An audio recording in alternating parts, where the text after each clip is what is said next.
শুভ সকাল বন্ধুরা, মিমি ঘোষ ক্রিয়েশনের আবার একটা নতুন ভিডিওতে তোমাদের সাথে দেখা। আশা করি সবাই ভালো আছো, আমরাও ভালো আছি। সকালবেলায় উঠে জানলার ধারটাতে বসতে খুব ভালো লাগে। জানলাটা একটু খুলে দিই, প্রথমেতে রোদ আসে তখন বন্ধ থাকে, চা খাওয়ার পরে একটু খুলে দিয়ে বসে থাকি, সেটাই বসে আছি। আর গালে এত গরমেতে দুটো ব্রণ বেরিয়েছে, এত ব্যথা কি বলবো। আর কালকে রাত্রে বেগুন ভেজেছিলাম, সেই বেগুন ভাজাটা আছে, সেটা দিয়েই মা মুড়ি খেয়ে নেবে বললো, বাবার জন্য একটু পেঁয়াজি করে দেবো। আর এই দুধটা একটু ছিল, খাওয়াই হয়ে গেছিলো প্রায়। কালকে ভুলবশত ফ্রিজে ঢোকানো হয়নি, বসে গেছে, নষ্ট হয়ে গেল। আর আমাদের চা খাওয়াও হয়ে গেছে, আর চায়ের সঙ্গে তো জানোই আমি মুড়ি খেয়ে নিই, তাই আমার মুড়ি খাওয়া কমপ্লিট, চা খাওয়াও কমপ্লিট। তো এখন আমি ওপর যাচ্ছি। কাকু এসেছে বাবার রক্ত নিতে, বাবার ডাক্তার দেখানো আছে সামনের বৃহস্পতিবারে। আর আজকে হচ্ছে কি বার ভুলে গেলাম, শুক্রবার। তো বাবার রক্ত নিতে এসেছে, তাই আমি প্রেসক্রিপশনটা নিয়ে যাচ্ছি। কি কি রিপোর্ট দিয়েছে সেটা দেখে আর বাবা রক্ত নিয়ে যাবে।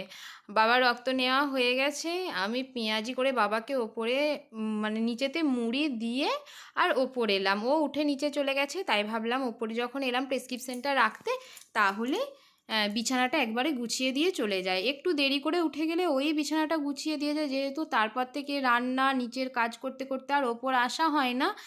তো যেহেতু আজকে এলাম, তাই ওকে বললাম তোমায় আর গোটাতে হবে না, তুমি নিচে চলে যাও, আমি গুটিয়ে দেবো। ওই জন্য ওই গুটিয়ে দিল। আর এদিকে তো একটু আলু সেদ্ধ করে নিচ্ছি।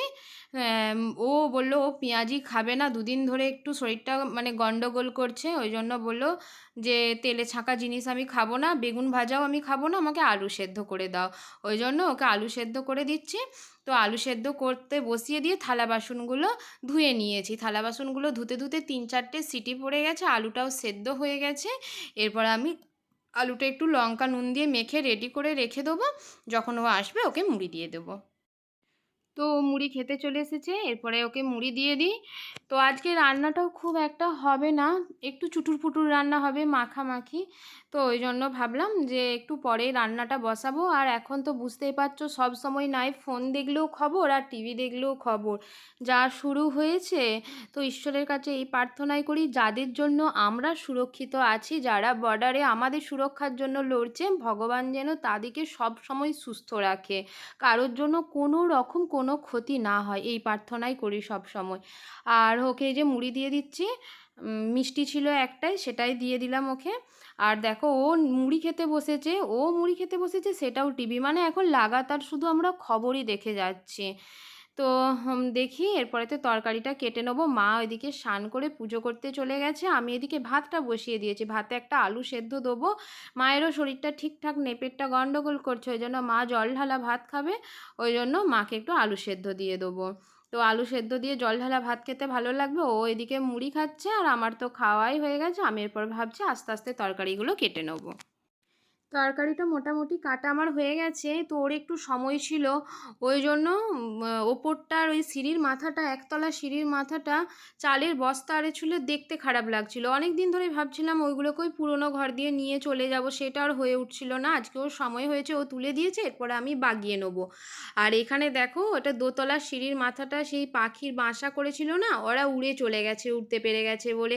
কিন্তু প্রচণ্ড নোংরা হয়েছিল, একবার বাগাতে এসেছিলাম, কিন্তু যা ভয় দেখাচ্ছিল, ভাবছিল হয়তো ওর বাচ্চাদের কিছু করে ফেলবো। মা তো যাই হোক, তো সেই জন্য এখন উড়ে চলে গেছে বলে বাগিয়ে নিচে যা বাড়ির যে সমস্ত জিনিসপত্র, ঝুড়ি বস্তা, সেগুলো সব এখানে রেখে দেবো, তাহলেই একতলার ওই জায়গাটা পরিষ্কার লাগবে।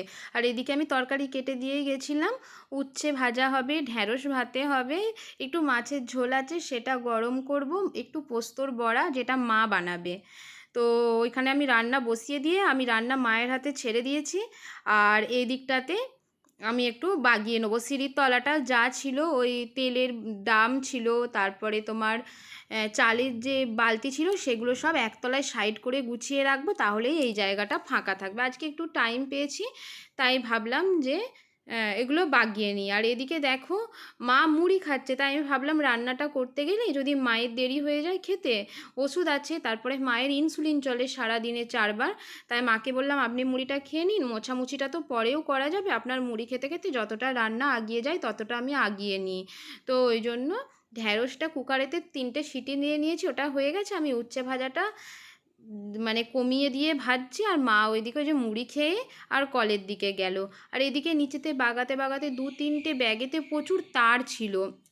যখন দোকানে আলুর বীজ আরে নামে ওই তারগুলো কাজে লাগে, তো সেইগুলো এই ব্যাগেতে কোরানো ছিল। আমি সমস্ত কিছু নিয়ে চলে এসেছি, আর সমস্ত তার আমাদের এই পেটিটা ওপরেতে গুছিয়ে রাখা থাকে, ওতেই থাকে। ওই জন্য আমি নিয়ে এসে ওইগুলোই তারে রেখে দিলাম। মোটামুটি বাগানা গোছানো প্রায় কমপ্লিট, কিন্তু এত পরিমাণে গরম মানে কি বলবো, তাই ভাবলাম এই ঘরটা দিয়ে একবার আসি, এসিটা চালিয়ে বসি, তারপরে নিচে যাব। প্রচণ্ড গরম লাগছিল, তাই একটুখানি এসি খেয়ে আবার নিচে যাচ্ছি। সমস্ত রান্না কমপ্লিট, ধোয়া মুছাও হয়ে গেছে। দুধটা ওই জন্য গরম করতে বসিয়ে দিয়েছি। দেখো সব তরকারিগুলো, আলু ভাতেও মা মেখে রেখে দিয়েছে, আর ওই মাছের ঝোলও গরম হয়ে গেছে। এখানে সবটা ওখানে ধরেনে বলে ওই যে পোস্তর ভরা আর ঢ্যাঁড়স ভাতেটা এখানে রাখা আছে। আর এদিকেতে দুধটা গরম হয়ে গেলেই গ্যাস মানে নিভিয়ে দেবো, তাহলে কমপ্লিট হয়ে যাবে। আর ওদিকেতে হচ্ছে এই যে পরিষ্কার করেছি, দেখো একটা মানে সব জিনিসই ডাইনিংয়ের ভেতরেই থাকবে, কিন্তু একটু যদি জায়গাটা অদল বদল করে রাখা হয় না, তাহলেও মনে হয় যেন নতুন নতুন লাগছে। আর আমি বললাম বাবাকে আমি ভাত দিয়ে দিচ্ছি, তো মা বললো যে না, আমার যেহেতু এখনও স্নান হয়নি, তাই মাই এই যে ভাত বেড়ে দিয়ে দিচ্ছে। আর মায়ের যেহেতু প্রায় একটু প্রবলেম আছে, তাই মা মানে উপুু হয়ে বসতে পারে না, একবারে বাবু হয়ে বসলে তবেই বসতে পারে। তাই মা বাবাকে ওখানে ভাত দিচ্ছে, আমি চলে এলাম স্নান করতে। স্নানটা করে নিই। আর ও আজকে বাড়িতে খাবে না, আর খেতে তাহলে শুধু রইলো আমি আর মা। ওর ওই যে বললাম না ভাইয়ের বিয়ে আছে, সেট জেঠুর ছেলে, তো আজকে আইবুড়ো ভাত, ওই জন্য ওর আজকে ওখানেতেই নেমন্তন্ন আছে। তো ওখানেতেই ও খাবে, আর দিনের বেলাতেও ও ওখানেই খাবে। আর আমার এই যে স্নান হয়ে গেছে, এরপরে নিচে যাই, গিয়ে আমি আর মা খেয়ে নিই, তাহলে আজকের মতো দুপুরের মতো খাওয়া দাওয়া কমপ্লিট হয়ে যাবে। আমি ভাত বেড়ে নিয়েছি, মা ওইদিকে দুপুরের ইনসুলিনটা নিচ্ছে খাবার আগে। এদিকে আমি সমস্ত কিছু বেড়ে নিয়ে আর ধরে নিচ্ছে, এরপরে একসাথে খেয়ে নেবো। তো খাওয়া দাওয়া করে একটু রেস্ট নেবো, তারপরে বিকালের দিকে একটু প্যান্ডেল হচ্ছে, ওখানেতে দাঁড়াবো। তো মা ওই যে ইনসুলিন নেওয়া হয়ে গেছে, ফ্রিজে ইনসুলিনটা রেখে দিচ্ছে, এরপরে খেয়ে নেবো। আমি ভেন্ডি ভাতে খাবো না, তাই পুরো ভেন্ডি ভাতেটাই মাকে দিয়ে দিলাম। তো বিকালে একটু বেরোনোর কথা ছিল বাইরেটা দিয়ে, কিন্তু এত ঘুমিয়ে গেছি আজকে, মা ঠিক সন্ধে দেখাবে তার একটু আগে আমার ঘুম ভেঙেছে। তাই একবারে সেই খাওয়া দাওয়ার পর রাতে রান্নার সময় তোমাদের সাথে দেখা। এদিকে আজকে একটু আলুর তরকারি করে নিচ্ছি, পেঁয়াজ আদা রসুন দিয়ে। আর রুটি হবে, আর একটু ডিমের ভুজিয়া হবে। আমি আর ও মুড়ি খাবো, বাবা আর মা রুটি খাবে। তো এদিকে সমস্ত মশলা দিয়ে মশলাটা কষতে দিয়েছি, তেল ছেড়েও দিয়েছে, কষা হয়েও এসেছে। এরপরে আলুগুলোকে মানে ভালো করে কষে জল ঢেলে দেবো। আলুটা একটাই কি পড়ে আছে মনে হলো, সেটাই ফেলছিলাম। আর চন্দ্রমুখী আলু তো একটু ছোট্ট ছোট্ট করে কেটে নিয়েছি, বেশিক্ষণ সেদ্ধ হতে লাগবে না, অল্প জল দেবো, আর গা মাখাই হবে, তাহলে খেতেও ভালো লাগবে। আর এদিকেতে জল ঢেলে দিয়েছি তরকারিটায়, ওটায় আস্তে আস্তে হচ্ছে, তাই ভাবলাম আমি একটু আটাটা মেখে রাখি। আটাটা মেখে রাখলে একটুক্ষণ যদি বেশিক্ষণ থাকে, তাহলে রুটিটা খুব ভালো হয়।